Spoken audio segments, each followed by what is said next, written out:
right now against my will. What happened in 1996 is I was a sex crimes victim, and I had been sexually assaulted by a serial rapist in 1989, November 19th, 1989.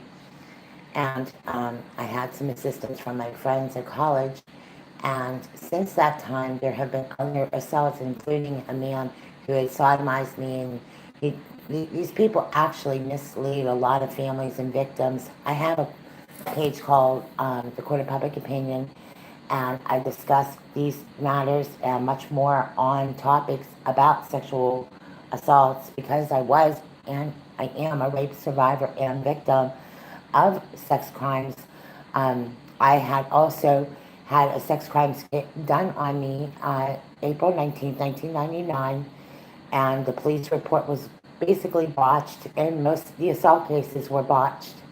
Um, I have dealt with sex crimes since 1985, having been involved in, having walked in on an offender abusing children. Basically, what offenders do is they try to change the wording of the story, and the gender bender issue is not a choice a family asked for. It was done against my family's will. It was against our will. And the conversation the abuser had with me, the man that raped me in Atlanta, Georgia, and also in Apalachicola, Florida as well, what he did is he started talking about hermaphrodites and things like this, which leads me to believe that a lot of times what they want is not going to be what the victims want. Families have to stand up for their children and families, and every warning is out there for families who have been victimized this way, and children, mainly if a parent's making a decision, they'll sit at the table and they make decisions on how they're going to raise their kids and how they're going to make decisions about the gender bender issues.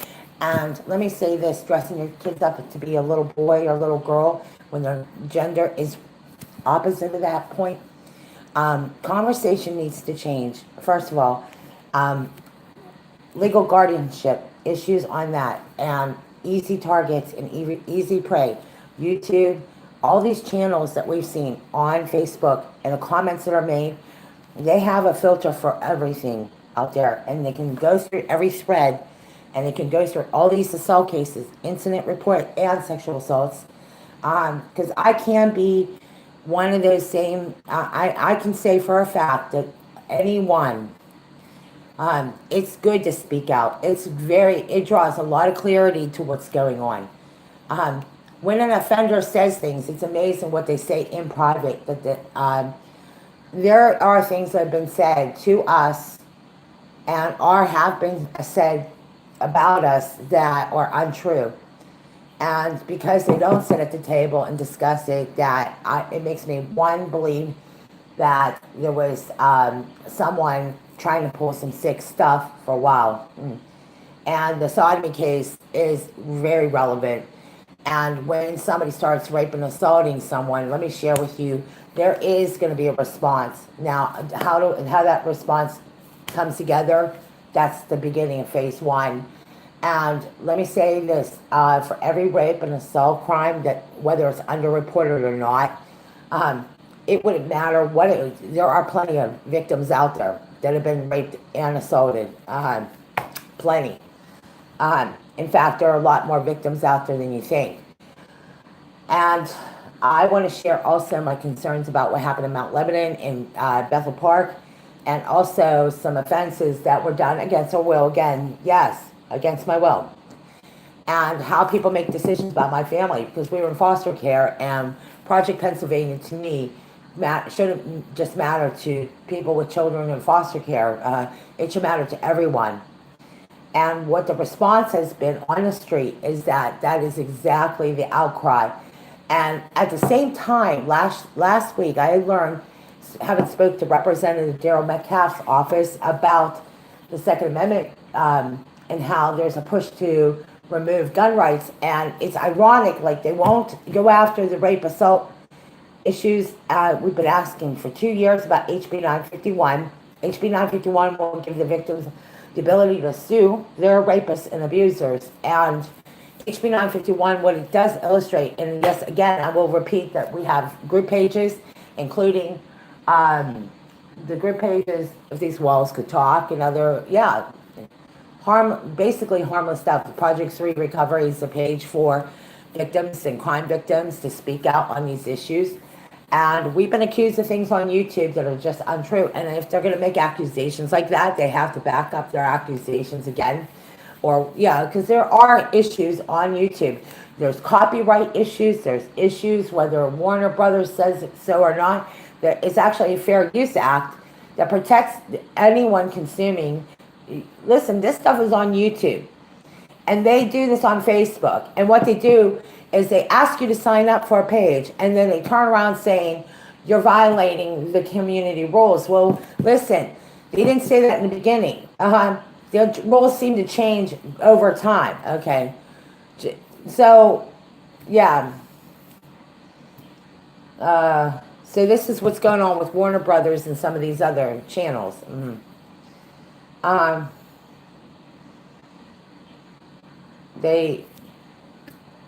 Oh, wow. So they're basically assaulting people this way. That's a sex crime. These are sex crimes cases. We're dealing with real victims here. We deal with real victims in Hollywood as well. And there have been victims of sexual assault crimes in Hollywood. I've been behind the scenes. I work with celebrities. I waited tables. It's not as if I haven't waited on a celebrity before or dated one. So, yes, I've dated celebrities. So my stepdad is a celebrity, so I get it. There are a lot of sexual assault cases and rape cases that have yet to be discussed. There hasn't been a whole lot more to say about it. What I find difficult is that I know that these children have been sexually assaulted against their will. I know that these family members have been done. This has been done against their will, and the accusations do not align with what's going on. We were placed in foster care because of a pedo.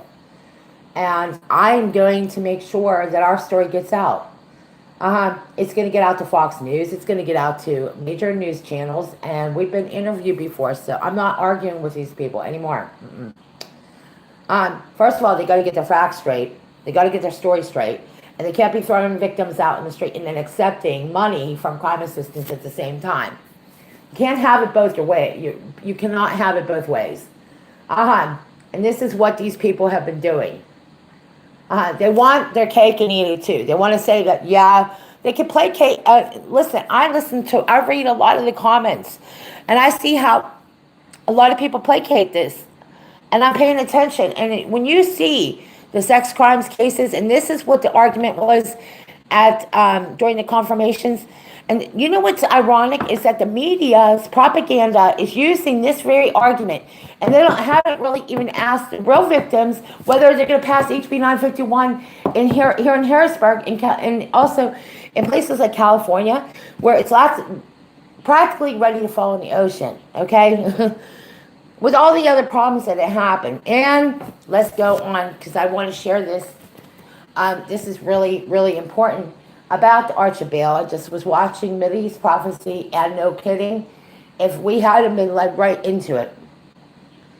And I get there's a lot of people that may not believe the spiritual nature of this, but it's right there on YouTube. There's links and everything out there. So anybody wants to discuss what you're seeing on YouTube is very real.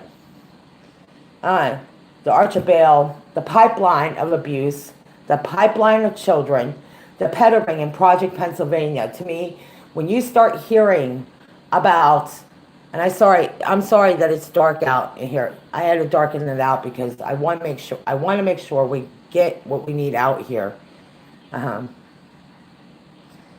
When you read posts like Project Pennsylvania, and worse in here, been left on the street and sexually assaulted and abused and placed in foster home, I want to know what the grounds are that somebody's allowed to sexually abuse us this long. Right now, right here in our apartment.